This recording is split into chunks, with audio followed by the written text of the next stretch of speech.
So normally I would introduce the podcast, but since I've never actually talked to you and like this is literally our first time ever meeting, it's kind of like more of a just casual conversation. I guess. I like that. I know it's kind of weird. Hey, like, it's okay. Since there's like a microphone in your face. Yeah, it's all right. And lights all around you and shit.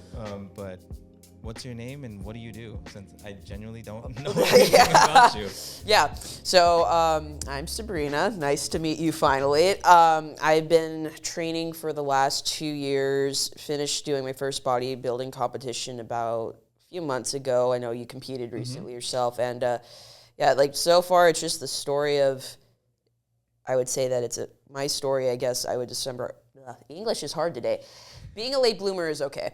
I guess I would, if I had to describe my story just from the general level, is that being late to discover yourself and what you're into is okay. Because I feel for me, now that I've just turned 32, I feel like now that I'm in my 30s, things are finally starting to develop. I'm feeling more like I'm turning into the person that I should become.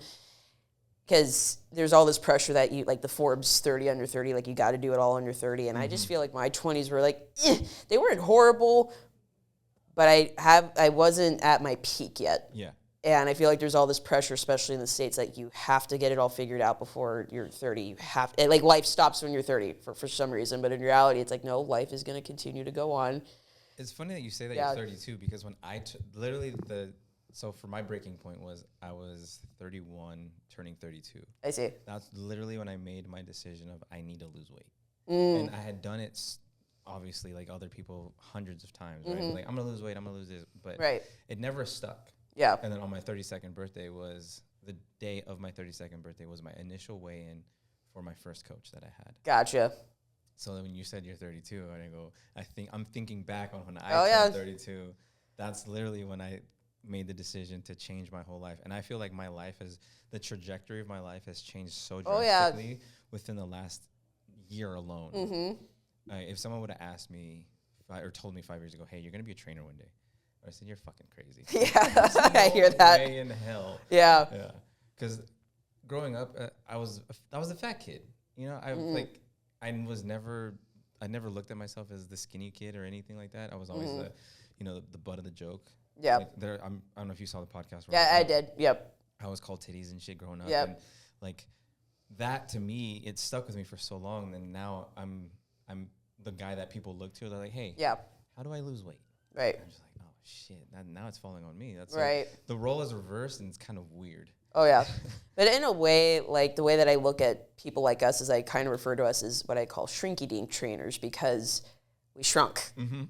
So if a client ever pulls a "you don't know what it's like" card, oh yes we do. We got photographic proof. Because dating back to when I was younger, weight was an issue, and that was also because, oddly enough, you know those things that you knew were a problem but you didn't really put a label to it.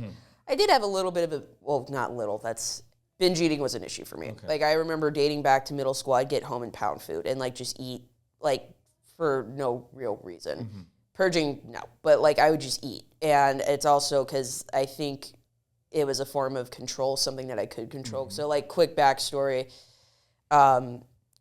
growing up, my upbringing was a little different, like good family overall, but my one brother that I do have, he's autistic, like full blown developmentally.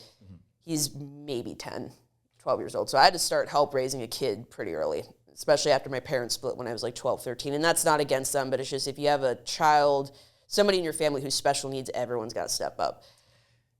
And it's little, just so you know about me. Yeah. I've grown up in that space since my mom has been doing that since before I was born. I see. Okay. So for 36 years, I've been around people who are developmentally challenged. Okay. And she owns an adult residential facility with 6 people.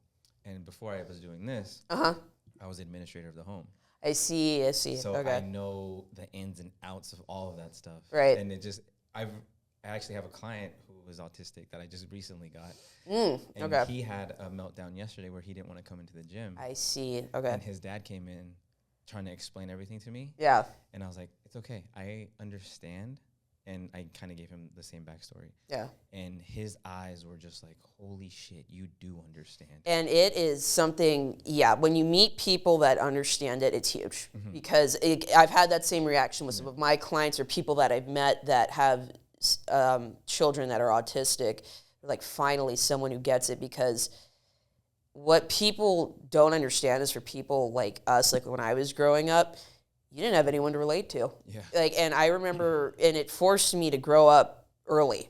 So I felt like I was an old soul from the get-go, because I always had to set an example. No one told me that, but I always felt like I will not bring people into my life that my brother might see or interact with that are a bad influence. And I remember there was one day I was at high school. This is silly. I was like 16. I remember I'm like looking around. I'm like, why can't anyone around me make a decision to save their life? And then it dawned on me, they don't have any examples. There's no one they have to set an example for. They're allowed to be a kid. Yeah, and it's like, and again, I have no animosity towards my parents. They did there was no guidebooks back in the 90s about what to do back then when your kid was born with that. Yeah. And actually, we lucked out, because if I have my story straight, there was a research belt between UCSD and UCLA at that time that started on autism. So we were kind of born at the right time. Had we been born like 20, 30 years prior, I mean, a different story. Oh, my mom, when she found out, because she knew from like day one something was a little off with him. And she told me that once he finally got diagnosed, she would have nightmares about Pennhurst. I don't know if you've heard of Pennhurst Asylum. So, and I watched stuff on that, and that freaked me out, because that's what people did back in the day. They shipped them off. And then you think about here in the United States versus the third world country. So like it completely changes your outlook on things in terms of when you have something, because I don't know what a normal sibling relationship is. He's my only brother. I don't even know. I wouldn't even think that there's such thing as a normalcy. True. There's a lot of things that we go through, then especially in that world of, disability, I guess. Yeah. Nothing's really normal, because they do things that are there's some people who are such at a high level of intelligence, but they're not able to communicate that like you and I. Right. And right. It's kind of astonishing, because you look at that person, you're like, you think nothing of them. Right. But you see them like, or they'll answer a question for you written on paper or whatever, and you're like, holy crap, how the hell do you know that? Oh yeah, they're incredibly smart. It's just it's the social skills that are not there. Like my brother is like this little knowledge vault to all things pertaining to Disney films. Like that's his big. Hypothetically, if he could have a room in the castle, he would. Or if he could have a room at the Grand California or whatever that is in California Adventure, he would, because that's his world. Okay. Has like savant-like knowledge of a lot of those things, or sometimes even like, there is a playlist that I found on. There's a couple of them, but where it's like just the background music from SpongeBob, not like the songs that they sing, but just the background music. Like he can name the episode. Oh wow. It's insane, and it's awesome. Like if we're hanging out, and I could just ask him like, "Hey, what episode is this from?" And he could, for the most part, name it. This is fast. So yeah, they're smart. It's just different, their application of it. And then the other thing too is that emotional dysregulation is rougher on them. So like with your client who are saying that they're having a shutdown, my brother does that too, and he's kind of going through delayed teen years right now. And it's just like people have to learn to empathize in that they get stuck. Yes. It's not that you and I can find a way to get ourselves out of a bad mood, but they will get stuck for days. And it's hard to shake it. So it's helpful. And I'm sure like with your client's father, where he's like, okay, I can feel relief that we have somebody that gets it. It isn't just shrugging his shoulders. And then gets how to make the right efforts. Yeah. And I know how to speak to that struggle, because a lot of people who've never dealt with that, they're kind of like, I just force them in here, we'll do it. And it's like, no, you can't force them to do something. Because as soon as you do that, they're going to push back, and they're not going to want to ever see you Oh, again. yeah, for sure. And it's ebb and flow, and it's I mean, he's come so far from where we started out, because I remember when we were younger, one of the markers too is that they're very picky with eating. Oh yeah. And I can't fully explain that for the life of me, but he would eat like the same 2 or 3 things.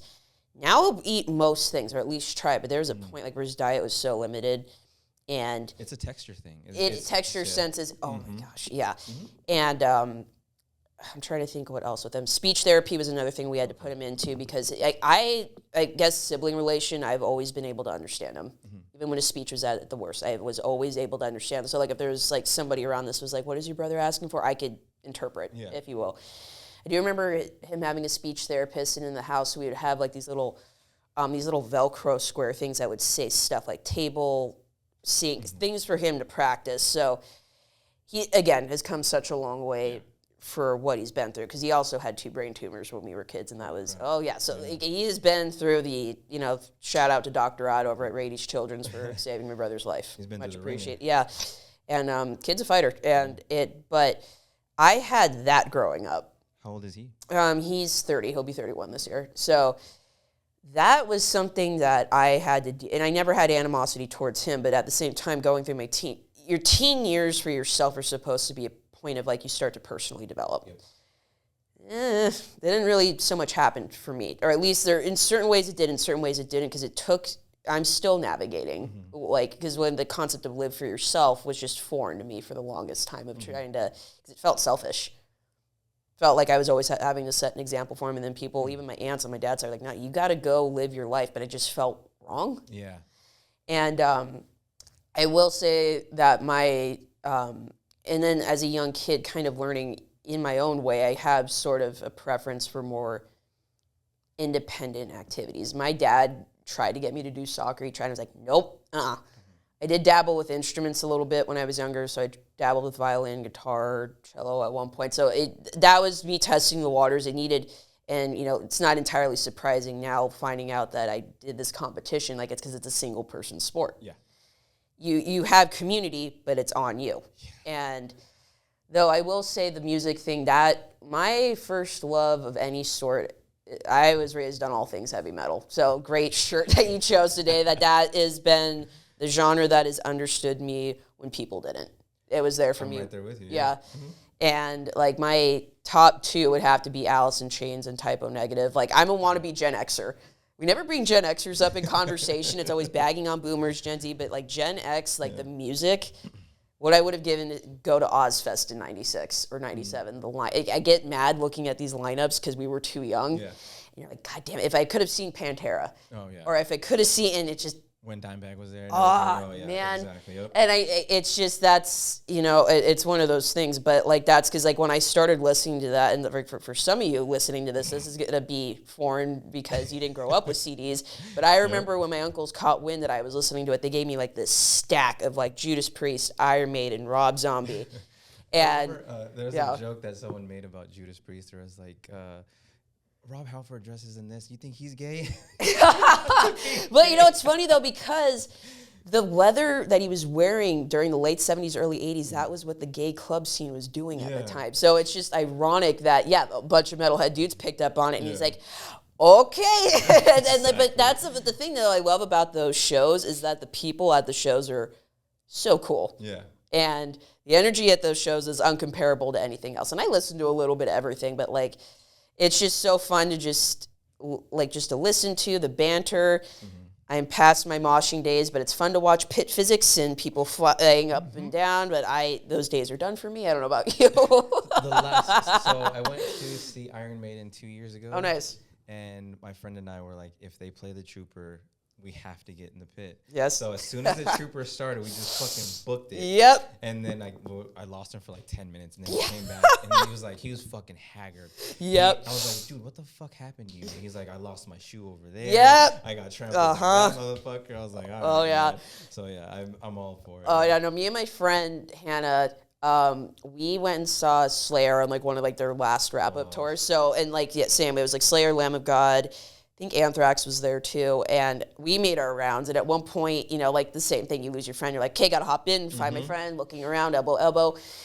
And I come across her, and she's like smiling. What's so funny? She got cracked right here. They didn't hurt the bone, but this is just so easy to bleed. So I'm like, on the one hand, I'm like, brutal. On the other hand, let's go take care of that. And it was funny. We get to like one of the bar keeps and they were just, and they handed her like a towel. But it was all good. But I'm like, only in this genre can you do. And then the next show that we went to a few months after that, like 2017 was just a year of a lot of shows, and went and saw Gojira, and oh my God, that was the best part of the Olympics, by the way. It was like, because Americans don't respect heavy metal, like that would never happen. Like, I would love it if we can get Slipknot or Cannibal Corpse to play the halftime show.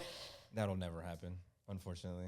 As much as we'd want to God, don't get me wrong. I like Metallica, but I want, like, let's get some deeper cuts. Like, they get, anywho, that's a whole nother conversation. But yeah, like, Gojira was amazing to see, but that was where another thing with physics is linoleum floors plus beer spilling, and it was, it was cool. But yeah, no, it's just what's nice about going to those shows, though, because I remember when I was in college, my roommates, because I used to fly to shows alone. Okay. Like, because I lived on the East Coast for a little bit when I was in school to get out of here. Like, you know, the typical, like, no one understands me, I hate this place.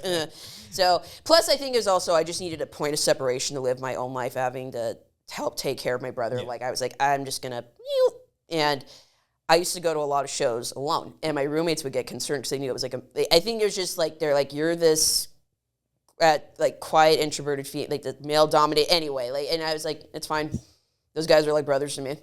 It's ultimately like, because even if like, here's the thing with metal shows, like for anyone listening and they freak you out, if there's creeps, they'll be handled. Oh yeah. Like they get handled real quick. They keep a good eye out. Like, cause we and my mom saw Municipal Waste and Alien Weaponry a few weeks ago, and even the lead singer from Municipal Waste is like, "This is not a man's genre. This is for everybody." And I was like, "Yep."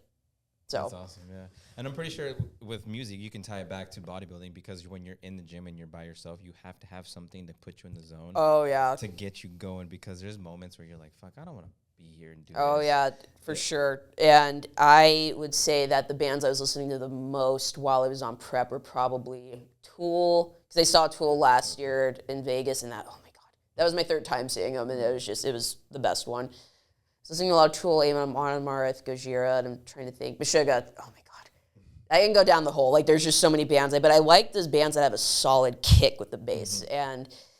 And that's what kind of helped me through prep. But then I'm not sure if you're familiar with Alien Weaponry. So they're from New Zealand. And I had originally came across them when they came out a few years ago. Now, they're very young. Okay. They had to, when I saw them first time in El Cajon at the Soda Bar, they had to go outside the venue after their show because they were all under 21. Oh, shit. And what's funny to me is usually the teenagers, like, that's the year you're supposed to suck at playing your instruments. Mm-hmm. They brought it. Oh, wow. And it's cool because they use a lot of Maori influence in their music. Like, their bass player has the tattoo. Oh, my God. Yeah. And it's just this. They helped me survive my reversal. Okay. Because I'm sure what happened with you, not in a good headspace with that. Yeah, that's a whole nother conversation to get into, because let's be honest, after the show, you're just like, dude, I want to fucking eat everything. Oh, my God. Especially when I literally cut for 3 years.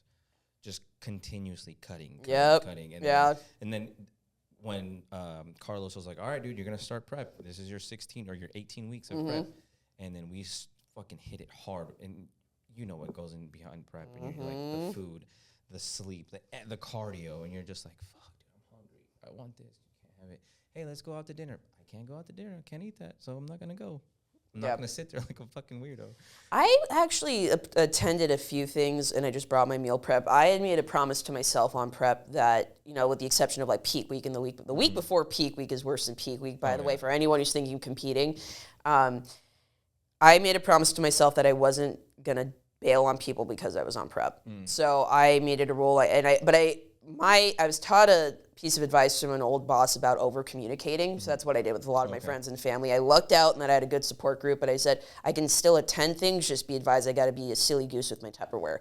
So as long as I'm eating, because I don't know if this happened to you, but like a lot of times when they hear you're on prep, they think you're not eating. Yes. Even my clients are like, you're not eating. Like, how is this not eating? Dang it. Like, how is that not eating? You do not grow, like, geez. Anywho, so. I did that towards the end. Like, I don't remember when it was, but my kids were out of school and they wanted to do stuff. Yeah. I was like, well, at this point, I have to take my meal prep with me, so let's go. Yeah. And I was still, because things is, I am never competing in December again. Oh my God. I bet that was horrible. Oh, man. I mean, Excalibur is a great show. I will go watch people compete in it. I'm not doing that again. Yeah, because like I couldn't do things. Well, actually, there's a couple of us that because my home gym is TG. So a couple of us were all competing around the same time, which was cool. Like having it. So when misery loves company. So there are a couple of us that were doing Excalibur. And one of our guys did nationals out in Dallas that same weekend. Okay. So it's funny, like we all had the Gollum thing going on with the hoodies up, like like just walking around. But we all had to deal with the same thing of like not being able to have Thanksgiving. Really, but like to me, if we kind of get back to the base root with holidays, it's about family. Yeah. well, actually culturally, food is love, universally, Yes. all over cultures. It's not just the U.S., but like food is love. And then this is where a lot of people deal with it. Again, I lucked out with my folks that they understood it, but I know a lot of people, family members, get offended when you don't eat what they provide. Especially when you're in a Latin family. Oh, yeah. Like for me, when I switched over to like, I can't eat that stuff, my mom and sister, they would make the normal food, right? Normal breakfast, everything. And I'd go over and visit. And they're like, oh, here, Teddy, I'm like, I can't eat that. I'm sorry. I already had my breakfast. Right. Like the first time I was like, okay, that's fine. But then after a while, they're like, why aren't you eating the food we make? And it's just like, I'm sorry, but I'm eating differently because of this. And they're like, so them understand, it took them a while. But they finally got it. Yeah. And that's what counts. But yeah, I think that's, again, so over-explain and over-communicate. That is going to be your best, that's what I've learned was your best bet with prep, is to just communicate more and more and more with the people around you. And then once they start seeing the results and they're like, oh shit, like that's really what's happening. Yeah. And I think it's like you have to get, because it's usually, I think the human psyche in general, we are only going to understand what we try to understand. And I swear there's people in this world, a lot of people are just going to be committed to not understanding you because they've already made up their mind about you before you started talking. And thank you. It's this, like, thank you, social media, because now on the one hand, you get this exposure to people, but man, they want to know, they just want to be able to look at your profile. I'm like, okay, that's what they're about. Exactly. And there's still so much more to learn. And I had a conversation with a couple people about this. Like, one thing I'm a little tired of, and it's like I kind of want to rewind the clock back collectively to like 2005, 2006, where you still went outside and socialized, even if you're introverted. You know, like I admit to being sort of like an extroverted introvert, but it bugs me, like the concept of like I may follow someone on Instagram or whatever, and then I go to introduce myself, and sometimes that's not well received. I'm like, okay, what's the point then? Like that, I am sick of that. So if we can just normalize talking to people again, that would be amazing. It's funny. I started doing that recently, where I would not follow people, but I would see people all the time at the gym when I would go to 24, and inside of me, I'm like, I would make this story of how they hated me. But then I started kind of listening to stuff where it's like, no one hates you. You're just making it up in your head. And then I go, okay, just fucking talk to these people. And I've made some of the best like conversations with friends and shit. And I was like, man, it's just talking to people is so much easier than just ignoring people all the time. You make this story in your head that makes no sense whatsoever. Right. That this person hates you because you were on that machine. It's like, bitch, they didn't care. They were looking at you. Yeah, and then I think what it is that, again, like we've sort of normalized not talking to one another. And I think part of that, we're also dealing, I remember one of my favorite podcasts is Mind Pump. I don't know if you've heard of that. It's between three trainers that are up in Northern California. And they discuss a lot of like health, wellness, and one of them's done bodybuilding, and they're all bring different pieces of knowledge, but one of them mentioned overcorrection, and that has not left my head, like the overcorrection in human history. So the Me Too movement happened. Men now are more afraid to talk to women than they've ever been, and I'm trying to break that, where it's like, okay, men and women are supposed to have a symbiotic relationship. Like, we're supposed to get along. Yes, we think differently, and there's things that are going to piss each other off, like with how we think. That's fine. It's supposed to be symbiotic. And that's why I'm trying to like, in my own accord, break it, where it's like, men, it's okay for you to talk to women. You're not a creep out the gate. But now it's like, especially in the gym, that's where it's like, nope. I see the body language where they're like, I'm going to look at the ceiling. What's also made it worse is headphones. Oh, yeah.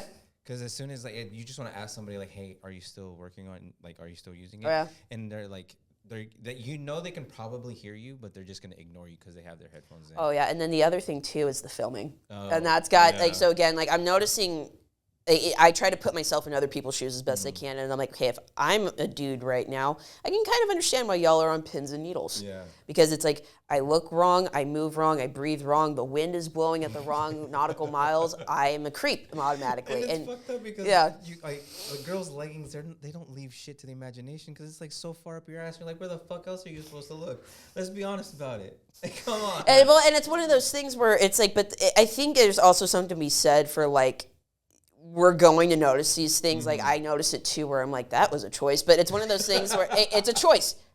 Voltaire, laissez-faire, man. Like, you live your life as you will. But I think there's a difference between looking quickly versus like that Yeah. SpongeBob, like, like Exactly. you got to be careful, like no matter who you are, like you got to just be mindful of how long you hold a gaze for. Yeah. But again, now it's just people are just so damn afraid to talk to each other. And I'm like, we got to collectively, society, we got to get over it. We have to get over it. And then, so you're saying Latin, Italian, so this is why my hands are always up here and like doing this. So it's just, yeah, we got to get back to normalizing talking to people, because it's like, again, to your point, we're creating this narrative in our head that I'm weird, or they think I'm weird, or blah, blah, blah. And it's like, there's a difference between a you problem and a them problem. I had a client say that once, and I'm like, yeah, so if you're just being you, you know what your intentions are, and they're stringing it out. That's on them. Yeah. So like I told a friend of mine recently, I was like, you're not responsible for the fan fiction someone writes about you. That's true, yeah. You are not responsible for that. Now, obviously, I think for the most of us, the only thing that we care about is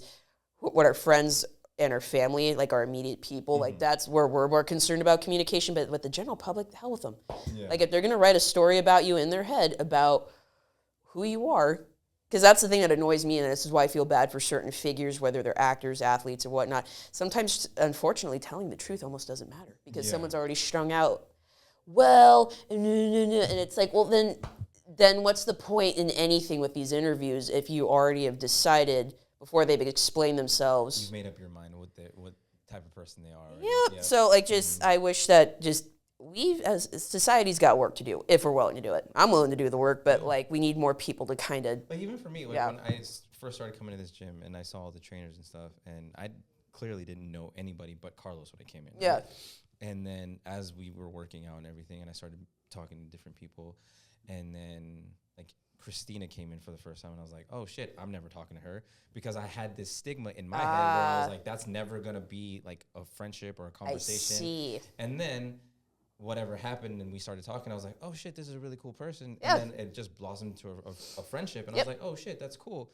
And then my wife started talking to her too, and then like everything just like, I was like, oh, she's like symbiosis. Yeah, that's all it is. But again, it's like we write it in the head about like, like we get very, and it's like that has got to stop, because there are rare instances where people like are a problem, but for the most part that's rare. But it's like, yeah, we're writing a narrative in our head before it's even started, and it's like we have got to stop it, because that's why everything is kind of going a little. That's like right a perfect now. example here, because you reached out to me where you're like, hey, can I be on your podcast? I was like, yeah, of course. Like, I want as many people as I possibly can have on here. And then it could have easily been like, oh, that dude's an asshole. He can eat shit. He's not even good at it. Oh, yeah. Well, and part of, it's funny that you bring this up. The other problem, too, is I was listening to this thing, I can't remember, something, again, like I came across on Instagram, where part of the problem, too, is that with phones nowadays, it's gotten to a point where people think that you're available at beck and call every 2 seconds. Oh, yeah. Again, once upon a time in the old school Hot Topic days for us, wasn't like that, even with our old school Motorola Razr flip phones. You weren't at beck and call every 2 seconds. So now you got people that are stressing out, like, he hasn't gotten back to me, or she hasn't gotten back to me. How long has it been? 2 hours. Calm down. Yeah. Damn. They're working, they're doing something, and also theoretically they don't owe you an immediate response. Exactly, yeah. Now, I tend to be the type to respond immediately, and that's just because that way I don't forget. But then even that gets weird, because then people do this, again, this stupidity where it's like, oh, they responded too fast, that's weird. Fuck it ain't. There's no middle ground. So it's just like, what then? So yeah, I'm this is where I use like phrase, like for me, I love to help people, but sometimes I really hate people because of this stuff. Like we overcomplicate it, and it's like, if someone responded, it just happened to be that they were online at that time. Jesus, but if they don't get back to you right away, calm down. But like, we're just so used to, and then part of that, especially for people, like, because I used to work, before I came into this world, I used to work in medical tech on the spine side, mainly making sure that sales reps were set up with surgical equipment. I worked as a buyer as well on the dive side. So here's the problem. Sometimes people think, well, so-and-so just works at a desk. So-and-so just works at a desk. Try logging on to Outlook or whatever you're using. You know you have things you got to get done for the day, but then you get pulled in 5 different directions. Meanwhile, here's a surprise meeting, and then here's this phone call, and then to the folks at Microsoft, if we can get rid of the urgent thing on the high priority thing, because it's not urgent if it's in an email as far as I'm concerned. And even a boss of mine said, if everything is urgent, then nothing is urgent. I'm like, yeah. So communication is the irony is that we have more ways of communicating now, but communication is the worst it's ever been. And it's like, when are we need it again, things that we need to fix. Yeah. I would hope. But then I'm sure that you and I have both dealt with it with our clients and how they communicate or lack of communication. Yeah, because I had a meeting yesterday with somebody about some training stuff. Yeah. And they asked me, like, how many online clients do you have? And I was like, I had one, but he kind of, like, fell off because, holidays happen, right. this happened. And he goes, welcome to the world of online training. Oh, yeah. Their lives happen so fast, you don't even know how they're still alive because someone's always in a crash. Someone's always something with online. Yeah, no, this year, as a general note, like this year has been off to a riveting start for a number of reasons. And like I've had clients, and for me, what I have learned, and I guess again, because I learned it early with my brother, the power of empathy, be human about it. Because some people go, here's the thing with training, and I'm sure you've experienced this too, where it's like, you got to be careful about like, yes, business, but treating a human being like a car you can't go the car salesman route. Yeah, exactly. And I see trainers do that online. I'm like, God, that's not the way to do it. Because it's like you're not dealing with a product, you're dealing with a person. Go work for a supplement company if you want to do products. Go work for like athleisure wear, whatever it may be. But a human being is a human being. Yeah, like I had an old high school friend. She posted a story of her in her garage gym. And I was just like, hey, if you ever want to, get some pointers at the gym, like I'd more than happy to give you a few free sessions or whatever. And she came in, she had her session or whatever, and then she was talking to me about like how much I charge and packages and things like that. And then she goes, I'm really sorry, but I'm going through a divorce. I was like, don't even worry about it. Right. It's no pressure. I wanted to reach out if you had any questions whatsoever. Right. That's where I left it, and that's where it's been. And I thanked her a few days after. I was like, hey, thank you for coming out. Truly appreciate it. That's literally all I left it at. Yeah. Because at the end of the day, I'm just trying to play the long game. Yeah. And then, thank you. Because here's the thing. You want retention. Like that quote from Maya Angelou about it's not what you said, it's not what you did, it's how you made them feel. Exactly. If you made them feel dismissed or lesser than because they were being candid with you, you're not going to get them back. Exactly, yeah. But they're going to remember it because that's how I've retained clients, that if they were going through a divorce, illness, you and I have probably dealt with the same things that have happened. Be empathetic, because how would you feel if you were going through that? And then, that was another thing with prep too, is like, and I guess it makes sense, is just because you're on prep doesn't mean life won't happen. When I was at the 13-and-a-half-week mark, I get a call from my dad in the morning. It was like right before my first client. He's like, hey, I've been in an accident. I'm in an ambulance right now. And I was like, okay. And I get off the phone and I reached out to him. Because my parents, I'm fortunate that even though they're divorced, they co-parent. Like, we still come together for so she still gives a damn, And because she's an LVN, and I reached out to her. We're trying to coordinate, and he fractured his tibia sort of at the base of the knee, and it could have been a lot worse. Thankfully, it wasn't, but just everything with prep just stopped for a little bit, and I immediately called Tyler, and I was like, hey, dude, I got to go deal with this, so in case I don't get anything done. I think I got, stairs done. So that's been my thing, is, some drops in the bucket, because on the one hand, that's the thing with prep, the weird beauty of it. There are times when you're on prep, you're like, I hate this. But then sometimes when everything, when shit like this happens, you're like, you know what? Headphones on. Yeah. Nothing exists. Yep. I'm just going to do and I got him to his orthopedic appointment the next day. So again, he's fine now, but rehabilitated. But that was a learning curve too, that life will still happen to you as a coach and a trainer, which it does. But something like that where I'm like, I'm on prep. And I've known people that are on prep right now that have gone through shit, but they're not going to stop. And that's the beauty of the sport. Like we were talking about before the start of the podcast, life happened for me with my son when his arm was broken, and I had 2 clients the next day. And I was like, hey, I'm sorry, I can't come in those days. I have to, reschedule everything. And they're like, dude, take care of your family. That's clearly more important. Oh, yeah. And dealing with that whole situation of him breaking his arm, and that was the whole situation where I was like, fuck, man, I felt like a dick. Because then on the Saturday after, he was okay. And he came out of the emergency room. They're like, all right, he has to wait till Monday, or he has to wait till Tuesday to see if what we did set. So you kind of just go home, relax, let him rest or whatever. And then I was like, all right, hey, on Saturday I can train you. And then I felt guilty for training on that day, but then I go, life has to continue. He's going to be okay. Yep. Yeah. But I still had that feeling of I don't want to be here, but I know I have to.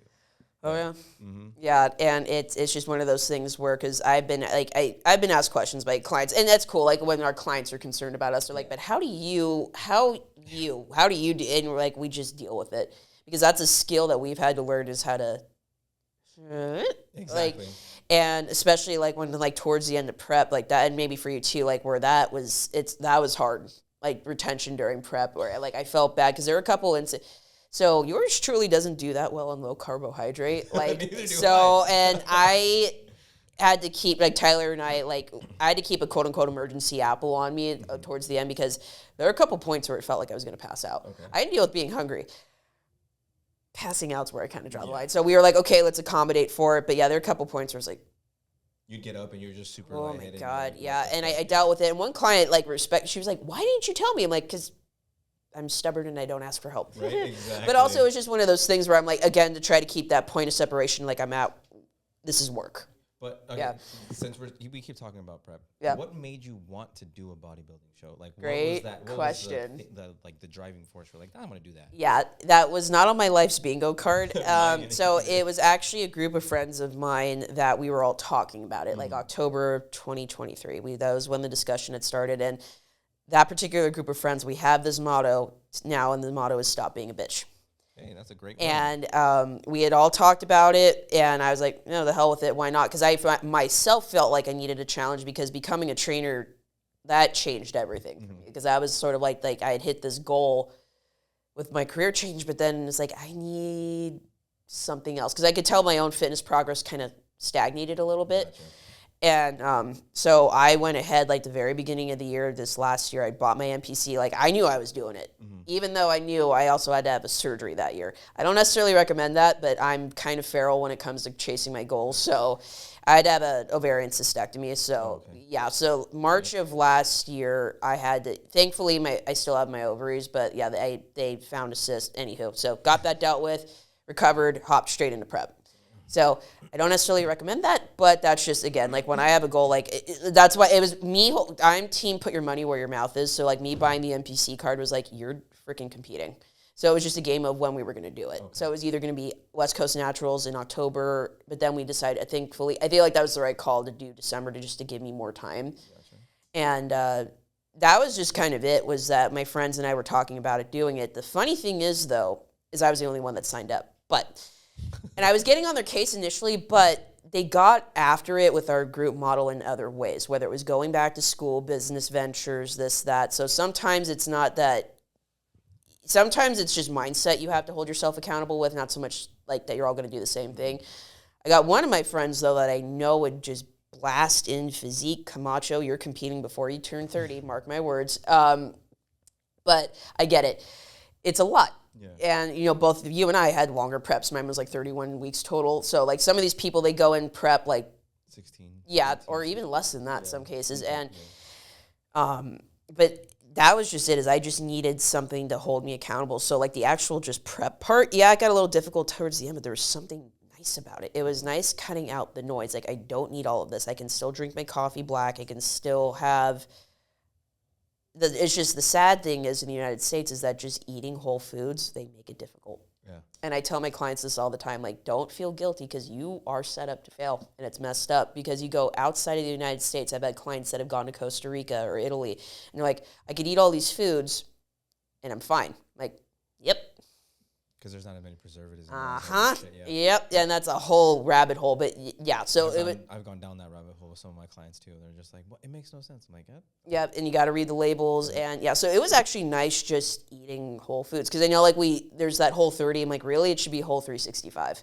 Like, you're human and indulge here and there, but like for me, prep, like, that was just, there's something nice about it. Yeah. Just being able to kind of siphon out the nonsense and have routine, and also because, like, gut issues for a while, finally getting diagnosed this year with that, but like that was the other thing, is I wasn't having any flare-ups. So prep was actually nice. I'm like, cool, I'm not having problems. But it's when you get to that 4 weeks, 6 weeks, so you're just like, yeah, and then the holidays, so that I was like, oh my God, and I was like, whew, hang in there.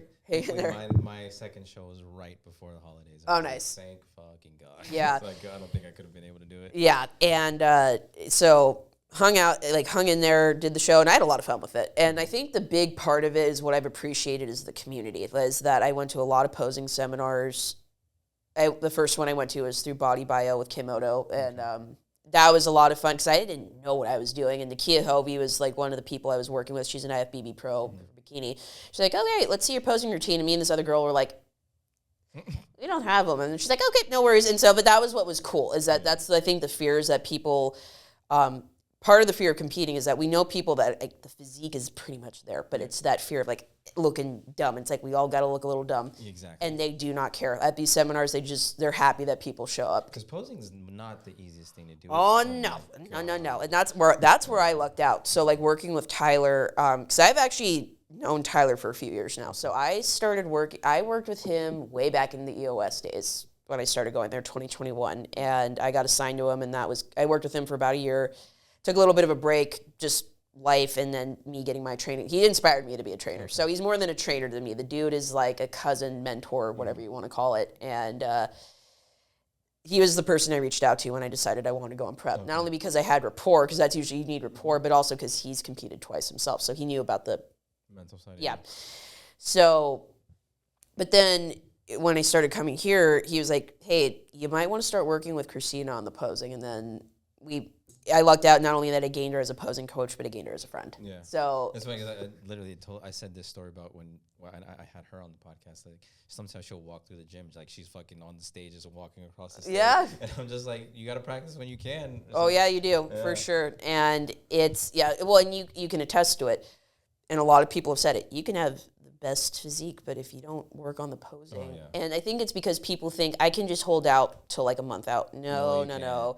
You got to, because it needs to be second. It's like for dancers, it's got to be like second nature flow, but especially because when the adrenaline is high and your intake is on the floor, essentially like everything is on the floor, and you still have to.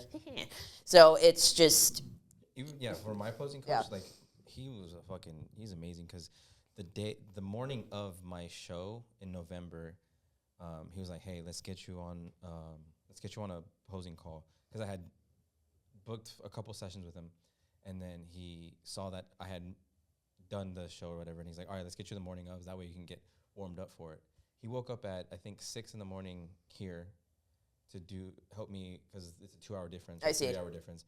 And he helped me. He's like, dude, you got it. Just go ahead and kill it. And I was like, he didn't have to wake up earlier, but he took the time out of his day to make that. Yeah, and I think that's what I've enjoyed about the community is everyone's just willing to make that a little bit of effort. And I'm still continuing to, as I'm taking a year off, because like I do want to. So next year, the plan is either April or June. I'm going up into wellness. Okay. Yeah, because based off the feedback from the judges was that they're like, be cautious with your legs. And I'm like, ooh, don't tell me to be cautious. I'm a grow. And I think bikini, well, now they have fit model, but I feel like for me, bikini was a good start point just to see how far I can get down. I don't know how I got down to 125 though. That was insane. Because I superseded, I didn't place, but the upside, like sort of the win for me was that Tyler, his numbers were like, okay, I think we were planning it months ahead. He's like, I'm based on all of this, should be at about 138, 14% body fat, got down to 125, 11.9%. So I superseded. Yeah. So I'm like, okay, that in and of itself is a win, but like not placing didn't discourage me. It stung a little bit, like when, like the finals and all that, but like it stung like a teeny, but I was like, all right, now it's personal. Now I'm coming. But I'm just happy that I can grow because I didn't think I could do wellness. Yeah. I just, because like that's the new thing right now is it's pub, but I didn't think I could. And so that was just kind of like, we're doing it.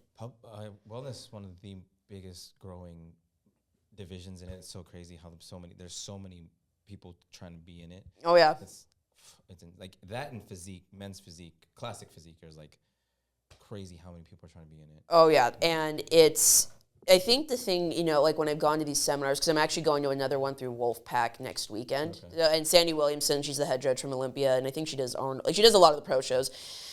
The one thing she'll tell you is like, if you're trying to pick, like the question of which division do I go into, the question she'll throw at you is, what do you want to look like in your off season?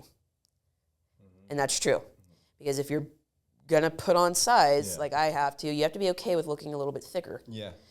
And then, regardless, but in general, like the bigger means thicker in the off season. Yeah. And then this is the second thing that I have learned for myself is you need to be real about how you eat. Oh, yeah. And I call it the Catholic trifecta between Mexicans, Filipinos, and Italians. We can eat. I know I can eat. Like, I'm not saying I won't be allowed to do this, But I joked with someone yesterday, like I could probably eat like Nick Walker or Martin Fitzwater. Like just like I was joking around, like I can eat. So like when some of the, like my competitor friends that are like, oh, I have to eat an uncomfortable amount, like can't relate. Give me. I can down 3,000 in a day or more than that. Yeah. Like, and I can eat. But that's what I was brought up with, like just eating a lot of pasta as a kid and stuff like that. And I used to think I could eat, and then I would eat 5 meals a day. I'm like, I had my high days, and I was like, dude, I can't eat anymore. Yep. I'm done. Yeah, I wish I had that problem. Unfortunately, again, like I can eat, and I just had to think about it. I'm like, bikini, no. Like I just now, and I think for me, just at my amateur level of expertise, bikini is good for someone who has a hard time growing muscle because the goal is to grow. Yeah. But within reason. I'm too big backed. I can't do it. Like, because I did lose, like, as at my wake up call with health in general was like end of 2016, had my physical with my doctor. I'm with the same guy because he's a straight shooter like I am. I got up to 195 and I'm 5'5". So he's like, all right, well, here's the deal. You are pushing pre-diabetes and now you're technically obese. And I was like, oh no. And so it felt like I was like at the top of a roller coaster, but a split. Yeah. You can go down that way or you can go down this way. So, but the change didn't happen overnight. So like my comparison photos that I've shared on my IG of like where I was then to now, like there's a lot of people like, how did you do that? I'm like, I stuck it out. Yeah. Because you know what that's like. Because you yourself have gone through a lot. It's not like, respectfully, but it wasn't for us like a straight. It's never a linear track. No, we want it to be, but it's like where there's points where it goes back up, plateau, back up, down, and you just stayed the course. And for me, it was about, like, for me, it's like, at the time, I wasn't sure I was going to compete again because you don't know until you do it. Yeah. I was like, well, if I never compete again, I could just say that I actually got to this lean level of physique.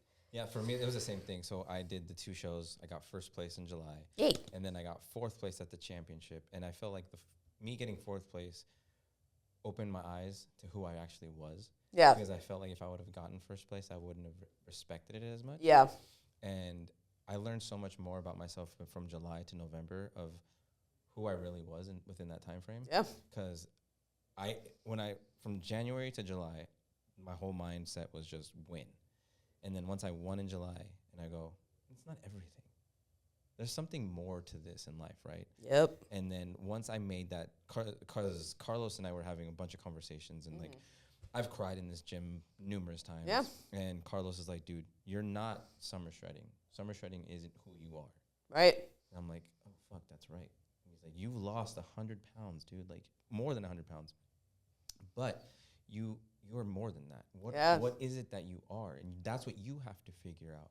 And when I figured that out, my training completely switched, and I was like, holy shit, dude, I don't want to be this like stick on stage, right? Because I was just like, I need to lose with the most amount of weight. And the lightest I got was 168 pounds from 290 was my heaviest. That's like single digit body fat right there. I was 4% body fat in July. Whew. Yeah, that's elite. But yeah, and that's where the reversal comes in. Oh my God. And man, I feel like we need to collectively talk more about reversals because on the one hand, yes, your coach has a plan, but it is one of the most mental things I've ever gone through. It's bodybuilding in and of itself is hard. But the reversal, like I had a binge episode on Christmas that was really bad. Okay. It was really bad because I knew I only had that one day. Yeah. It kind of started the night before, but I woke up at 7 a.m., sugar comb it out, had to take a nap at 9. Yeah. And it was just, I ate so much that day. Yeah, it happens too because even the day after the show, or like I got off stage in November. And we were like, all right, let's go get some food. And I don't remember what I had, but it was my first time having horchata. And I was like, I had all that sugar, and I was like, holy fuck. I haven't had this in months. Yep. And that shit just hit me, and I was like, man, I could do this all the time. And I had to like slow down. I fucking went in on donuts and everything, and I was like, all right, cool. Yeah, and then there was this feeling for me, and I don't know if this was for you, because you're definitely being watched towards the end because people are seeing that you're kind of emaciated. Maybe it was in my own head, but it was this feeling of like, are they watching me on the reversal too to see if I'm going to fuck it up? Because I'm convinced that it was in my head. Yeah. That they're watching me to see if I'm going to fuck up. Well, first of all, who cares? Yeah. But, and then not really know it, because then you think you know what dysmorphia is. Wait until, like, again, the reversal dysmorphia is bloody awful, because I felt so Once you bloated. start gaining the weight, you're like, what the fuck did I do to myself? Yeah, and it wrecks you. Yeah, so like the holidays, that was just terrible, because, like, again, couldn't get away from it. And then, let's see here, the other fun part was the female part, because I lost my menstrual cycle altogether in October, which I didn't mind. Like, no, I don't like being on it anyway. But Tyler, being the responsible gentleman that he is, was like, all right, we need to get that back. I'm like, you're like, God damn it. Pretty much. And, like, I was taking a couple of different supplements and stuff like that. I was trying to do more adaptogenic versus going on HRT, because I just didn't want to. And just so you guys know, for women to be at such a low body fat of 11%, that's probably unhealthy. Amenorrhea. Yeah, that's where, like, completely. Yeah, and, like, last month was a doozy because of that, and other things. Like, last month was just a dumpster fire for a lot of reasons, but one of those things was the hormone, because something had to give somewhere where, like, I had to increase my fat intake. I kind of went rogue, admittedly. It was also because of just overall diet fatigue, recording fatigue, and I was just, I've always been one to just own it, being accountable, it's important, and I just said, dude, just let me navigate this on my own. If I mess up, so be it, but, like, I can't eat like a lab rat right now. I need to, like, I'm still prepping my meals, but, like, let me navigate, because I said, like, because I know a lot of times when you do high fat, they want you to do low carb, which I knew I couldn't do. Plus, I developed towards the end of prep into my reversal a compulsive gum chewing issue. I was going through like a pack and a half a day. Oh shit. Yeah, because I couldn't eat, right? So chew, and that's not good either. So I was like, well, I need to kick this habit. I need to get my hormones right. Something's got to give. So I'm like, I got to eat, even if I'm going a little over and finally got my cycle back. But I will say this though, I went through like a 2-week depressive episode because of the cycle. Because that luteal phase, like my hormone, like I was waking up, like, and I didn't know how to communicate it. Because your hormones just went. They were going, and I, like, for 2 weeks, like, I was just waking up, life had no meaning, and I was like, okay, this is, didn't really know how to communicate that until finally I got my cycle. I'm like, oh. That's what's going on. So now I feel okay. Yeah. But it's sort of like these are notes that we just have to take for next time, because being a prep coach is one thing, but prepping a female, like, I've met male coaches that are like, I don't know if I could work with a female, because it's just, you would have to learn so much more about, because the hormones are a part of it. Now, pros have it dialed in, where a number of pros will, I was at the second Body Bio seminar I went to in August of last year. They had a lot of people. They had Laura Lee, they had Vanya, like, for the bikini. Like, they had, you name it. And I did ask that question in the audience, and a lot of them responded, which was really cool. I hit a nerve. Like, they're like, okay, great question. And Vanya was saying that she had gotten hers the day of, or, like, was on it. And, but she said, honestly, like, you just mind, and even Kim Oto, her coach, was saying, you just got to modulate the water and the sodium and the this and the that. But even at the pro level, pros were still getting it. I'm like, okay, so it's my first show. Yeah. Now we know it, but don't be a girl. If you wanted to be a girl, don't do it. I don't recommend. It's so crazy how much goes into actually prepping yourself for a show, and a lot of people think I could do that shit. Like, I want to see you try. Yeah, and I think that in theory anyone could, but not most won't. Now, granted, it's an extreme sport and it's not for everyone. But it's funny we call it bodybuilding, but it's almost mental forging with iron. Yeah, no, it is. It's mental. What I've learned too is, so I've said this a couple times, but I've been on both spectrums, right? I've been super heavy, and now I've been super lean. Right. Now I have to learn how to be in the middle. Yep. I remember in one of your podcasts where I was thinking, was it the one with Isaiah or one of the other ones where people are always cut bulk, and you're like, what about maintain? Mm-hmm.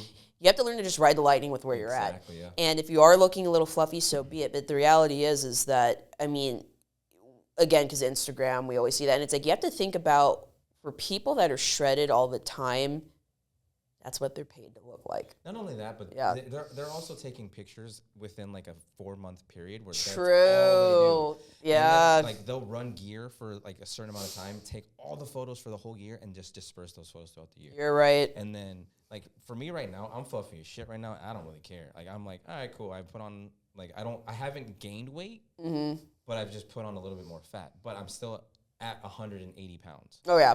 And you just have to be like, I'm okay with what, because I had to kind of come to, I gained 20, not all at once, but like 25 total.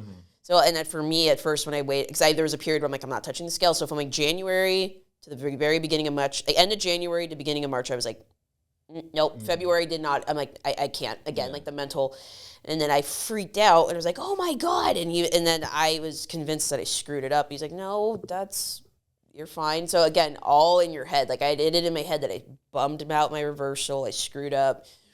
He's like, no, like you're about where you need to be. Yeah, it's pretty cool because I think the heaviest I got was 189, and that was just me eating whatever the fuck I wanted. Right. I was like, all right, cool. And then I kind of like tapered down, and I was like, I need to relax on that. And now I'm staying between 181 and 183, depending on the day. Yeah. Or however much I eat. And I'm like, all right, I'm not the leanest. I don't look like, I can't like say, you can still see my abs visibly, but it's not like fucking shredded abs, right? But I was like, all right, cool. I'm okay with that. I'll put in the work to keep that up. Right. I don't want to be fully like counting my calories all the time and doing it'll drive you insane. And again, it's like both of us, since we've been on that side, when you're in prep mode, okay, then that's where you can understand being a little bit more autistically dialed into the things, like where you're a little bit more dialed in, but there's a science to it. Yeah. But when you're in the off season, like, yes, you still want to be mindful of your intake, because if you're going to compete again, if you're never going to compete again, whatever. But if you want to compete again, you still want to be mindful about how you build and how you utilize your intake, but to your point, being balanced about it. Because like some people, they get kind of the shakes where they're like, I don't want to eat. It's like, gotta live. And it's finding the balance is so hard. And like even for me, like when there's still some days where I look at myself like, God, dude, you look like shit. And like, no, you don't. You're fine. You're living life. Yeah, and I mean, I got to give it to Christina and my friend Kat to be like, get me out of my head too when I have those moments where they're like, you look fine, everything's fine. I'm like, okay. So it's just, but we really, I don't know what it is, why we kind of hate ourselves so much as human beings. Like, why are we're our own worst critics to a deficit. And I kind of had this realization the other day that bodybuilders are just buff emo kids. Oh yeah. Because they're like, someone could be like, you look great, and they're like, ugh, no, shoulders, and that's like shit. Well, and especially because I didn't realize until becoming a trainer, and now that I competed, I didn't realize how insecure men are about their chest and shoulders. Never dawned on me. Because I had a friend of mine who was like, no, my shoulders to chest the ratio is weird. I'm like, what are you talking about? But now I'm like, I see. You guys have it too, it's just different. And it's because you guys want to get bigger. So I've met some of these guys that, like, just people in talking that I think look great, but they like, I'm too small. I'm like, what? But I get, because if you're comparing yourself to C-Bum or Logan Franklin or Ollie Bilal, and like, is that Arnold was cool this year. Dude, Ryan Terry has got his work cut out for him. Like, like his obliques had obliques. I was like, yeah. So it's just, I mean, but again, the sport's been fun to like follow, just to watch. And that was me watching the Arnold the whole weekend. I was like, holy shit, Derek looks insane. Oh yeah. I was like, Samson's gonna lose. Yeah, and it was, but it's cool just to watch, because like, you know, we went through it at the amateur level. That makes you really think what they've had to go through at the pro. And quick acknowledgement to my jiu-jitsu friends. I have not forgotten about you. I know I pulled a blue belt pursuing this, but I still respect y'all and don't think anything less of the sport. And that, I mean, I've carried a lot of the principles from it. Like, so I did grappling. I started in 2018. Did that for a few years, but just change of heart. And the principles of the sport I still take with me. Probably the biggest thing is to get out, you have to turn in. So to get out of a rear naked choke, you have to turn into it. To get a lot out of these things, and that's what's helped me learn to deal with things that I don't want to deal with. Just turn into it. And also, when people were complaining about posing pain, I was like, no, this is fine. Getting smashed on the mats, that's a different kind of pain. Yeah. So, yeah. It's just all a learning curve. And once you kind of do all the hard shit up front, you're like, okay, everything else is kind of easy in life. Like, going through prep, I feel is one of the hardest things you'll do. Oh yeah. And then once you realize, like, okay, everything else, it's not that hard. I can get through. And then not only that, but like prep, one of the things like Chris Bumstead's, I think, like everyone's favorite, just because he's such a down-to-earth guy. And one of my favorite things about him is how he's said that his biggest wins have been off stage. Oh yeah, for sure. And I really want the men in the 18 to 25, 26 cohort to hear that, because they can get very polarized. Like, the gym matters and absolutely nothing else matters. Everything else is a distraction. It's like opposite. You need to have balance in your life. You need to go hang out with your friends. It's okay to explore dating. It's okay to explore these things, but like, because, he's a father now. That's how it was for me. Like when I went through prep, and then like the best feeling was when I got off stage, and like Carlos congratulated me because he was the only one that was backstage, and he like gave me the biggest fucking hug. Yeah. And then as soon as I got back out there, and I just to see my daughter's face, just to see like her crying because I won, and then my son was like, "You did it!" Like that, being fucking tears. Yeah, no, because you set a tone for them. Because they see you do it, and you set this huge example. Because they may want to do it someday, or just to see that. Because that's the thing. Like, I don't have kids yet, but just the concept of like they see you do hard things, it gives them confidence to do hard things. Because it's more like, to me, outside looking in, being a parent is more than just providing for them. It's teaching them how to be functioning human beings. Exactly. And like, okay, my dad did something hard. Mm-hmm. He put himself through the ringer, and he came out victorious on the other side. So who knows? Maybe they go into sports. Maybe they, it just kind of gives them. And it was such a cool thing because when we went back in November, and we were at Alpha Land, and nice. What's his name? Christian Guzman? No, Alex Toplin. Oh, okay. I was talking to Alex, and my son was recording me talking to him, and Alex was like, "Who's that?" And I was like, "Oh, that's my son." He looked at him and was like, "That's the next Mr. Olympia." And what's funny was I tell my son I used to tell him like every morning, like, "Hey, you're gonna be the next Mr. Olympia." And for him to tell him, I was like, "Oh shit, like, dude, that's amazing." And he was like, he had this big old smile. I was like, "My dad tells me that all the time." It was so fucking funny. So so it makes a huge difference. Where it's like, obviously, like, we want to have our goals to get to stage or place, but we have to remember, even Sandy Williamson said it herself, this cannot be your life. No. Like, as I mean, she's been judging for a long time. Even some of the you need to find, you can love that sport. You can love anything, really, whether you like to paint, music, but you still have to remember the other elements of your life. Like, life wasn't meant to be lived polarized. No. So you gotta enjoy it. And then that's, I think, where we'll end it. Sounds and I'll good. let you go ahead and tell them where they can find you. Yeah. You can find me at Sabs03 on Instagram and now on TikTok. So the app is gonna be unleashed. So that's SABBS03. So reach out if you have any questions or concerns. But yeah, it's great talking, man. Thank you. And then again, I'm Teddy Osuno. You can follow me at Teddy's Fit Journey or themovemunchjourney.com. Thank you guys. Catch you guys on the next one.